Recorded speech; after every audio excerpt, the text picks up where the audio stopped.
हरे कृष्णा, राधे राधे। मार्गशीर्ष मास में सुनिए बुधवार की व्रत कथा। गणेश जी की कहानी। बुधवार व्रत की विधि। ग्रह शांति तथा सवर सुखों की इच्छा रखने वालों को बुधवार का व्रत करना चाहिए। इस व्रत में दिन रात में एक ही बार भोजन करना चाहिए। इस व्रत के समय हरी वस्तुओं का उपयोग करना श्रेष्ठ है। व्रत के अंत में शंकर जी की पूजा करनी चाहिए। आइए अब हम पौराणिक कथा करते हैं।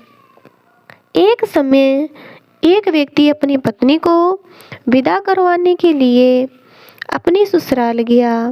वहाँ पर कुछ दिन रहने के पश्चात सास ससुर से विदा करने के लिए कहा, किंतु सबने कहा कि आज बुधवार का दिन है, आज के दिन गमन नहीं करते हैं।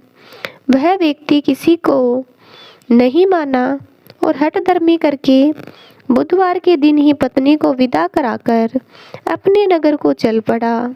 राह में उसकी पत्नी को प्यास लगी तो उसने अपने पति से कहा कि मुझे बहुत जोर से प्यास लगी है। तब वह व्यक्ति लोटा लेकर रथ से उतरकर जल लेने चला गया।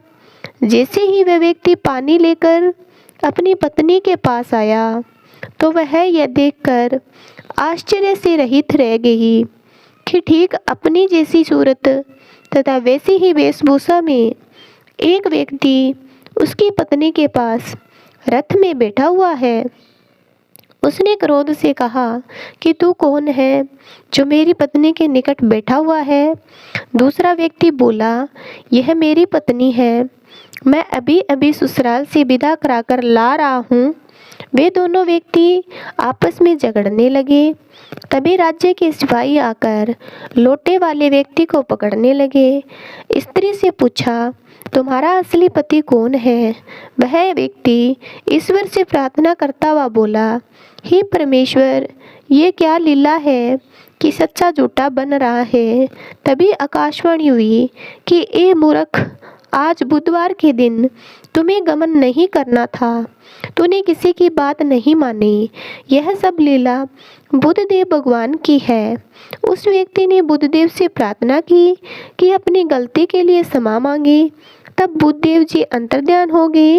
वह अपनी स्त्री को लेकर घर आया तथा बुधवार का व्रत वे दोनों पति पत्नी नियम पूर्वक करने लगे। जो व्यक्ति इस कथा को श्रवण करता तथा सुनता है उसको बुधवार के दिन यात्रा करने से कोई दोष नहीं लगता, उसको सवर सुख प्राप्ति होती है। इसी प्रकार से हमारी कथा समाप्त होती है। इसी कथा तथा कहानी को सुनने के लिए हमारे चैनल को सब्सक्राइब करना।